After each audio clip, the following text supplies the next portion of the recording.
The big story tonight is the broom is going through the West Coast Eagles, and I can tell you exclusively that their long-serving Chief Executive Officer Trevor Nisbet has told his board that he will not be looking for an extension or to continue as the Chief Executive. A man who started as the football director in 1989, became the CEO in 1999, and one of the most respected people in the game, will stay in the position until the West Coast Eagles have advertised and filled his position. No need to rush out the door. He's a man of great integrity and will do the job, and was instrumental in setting up the deal at the Optus Stadium. But the other news tonight, let me go through this in no particular order, guys, but you might remember that 2 months ago we broke on Footy Classified the plan that the West Coast Eagles had during the tumultuous year they were going through. And first of all, that was that they were going to scour the globe for the best conditioning and fitness coach. A couple of weeks later, their current football and conditioning coach gets the sack. They're still in the market for that. We also told you that they'd look to get rid of a lot of their top-end players to release millions, quote, millions of dollars in their salary cap for next year. In the last 3 weeks, we've seen Shannon Hearn, Luke Shuey and Nick Natanui announce their retirements. They also said they were going to go heavily into the draft to get some young blood and to alleviate their problems with the salary cap. That is in train. The other part of that story that we said was that Adam Simpson would be given an extended leave at the end of this year to go away, cool the jets, get himself recalibrated and continue to the coach that the board was absolutely behind Adam Simpson. Tonight I can tell you that the board is contemplating whether to sack Adam Simpson. That is the situation. Things seem to be going along all right after the Essendon game, that they thought everything was hanging together. But the total humiliation of what happened on the weekend against the Fremantle Dockers has now got this before the board. And Adam Simpson knows this because he's actually said, I want to know sooner rather than later. So he doesn't want to be. He's a proud man. He's a great coach. He's a fantastic person, and he deserves to get a quick answer if, in fact, they've wobbled. Now, we're looking at the pictures from the weekend. That was, of course, the interchange withdrawal with 30 seconds to go before the game. They kicked the first 2 goals, boys, in this game, and off the back of the Essendon game, you thought, well, that's not too bad.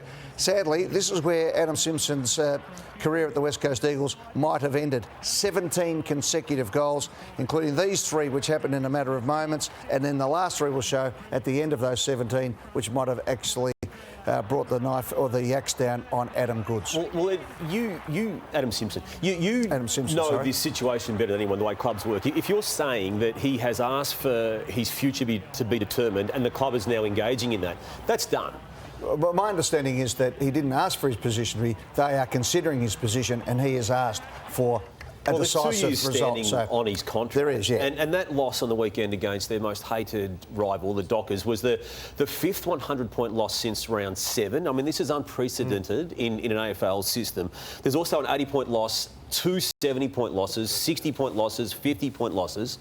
It's a form of a person, Ed, lined up with what you're now revealing tonight, that will not be there next year. Yeah, I think I wanted to say that I think Trevor Nisbet and Adam Simpson have been wonderful for the West Coast Eagles. They're great people. Yeah, great people. They've been brilliant. But it's obviously gone off the rails the last 3 years. It'd be an exciting time, to be honest, to be a coach or the CEO. As low as it is, you can't get any lower.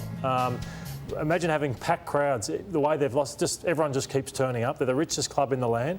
So I think they're doing the right thing. What's failed, though, is their football. Their football is not good. Off-field, fine, but the football is just They've had terrible. Unprecedented injury. Their top-end players have all gone off. I mean, you look at that, you know, there hasn't been a tale of destruction in West Australian sports since Martian Lilly went at the same time as Greg Chappell.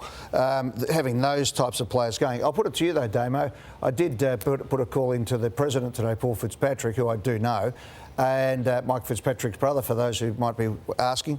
And he replied to me and said, if it's about the Eagles, though, I'm not talking about anything until the end of the They've maintained season. that line. And you can imagine how in a one-city town, but in those situations, you read more into that than... And look, he has maintained that line for the entirety of the season, and he's new to that role and that job, and the pressures attached to it. But the pressures have never been higher now for that footy club, given that this is a premiership coach, also a grand final coach, someone who has still got 2 years of a contract to run, and decisions now being made. Yeah, Ed, you highlighted the list and structural things regarding moving some senior players. Not all senior players retiring frees up cap space, but the other issue you've got to battle with when you're having these discussions around Adam Simpson is how restrictive the soft cap is. And I know it's going to spike a little bit, and clubs Can I just say this to answer your question before you ask it even? They've got more money than God and they're prepared to spend it. Yeah, but it's still, it's pretty punitive when you do go over it. And the thing about it is, do you have to actually absolutely blow it apart? Do you put better people, or different people, around Adam Simpson? And I think that'll be part of the discussion. Very much so. And I think that's where Simo wants it is, all right, we had this position. We knew there were going to be some bad days, and they've come. And so do we go on, make the decision, I'll go on a holiday, we'll come back, or if you don't want to do it, well, OK, then you can start, you can find a new CEO, you've got a relatively new president in place, you've got probably a board that's never seen such hard times, and you have got a big rebuilding job ahead of you. And if you're going to rebuild in these situations and go, you're going to have a coach there so they actually get players to come. But the point so it's a big go. But one of the things, the point you're making too, is when it comes to December 1, we just call it, when everyone comes back to training, you've got to imagine all the players and the staff lining up. You can't have the same people facing back at them, because we looked at those numbers. That's not just a one-year injury thing. That's over 2 years. 12 of the 15 losses over 100 points in the last 2 years, or 7, sorry, in the last 2 years. It's just not acceptable. It becomes a pattern of behaviour. Lordy, can I ask you, in football, you've been around a long time, as we all have, there are certain games you can't lose by 100 points. You talk about 8-point games when you win them. There are some games that are actually just that's it. The sword goes through the place. Yeah, right, Ed. And I think that for me, like the coach, this is a 5-year build. Like, this is a long journey. I'm not sure. Adam Simpson, there's no one could say Adam's up for 5 years. He might go, well, I am. But I just think if you're a player, they need a fresh.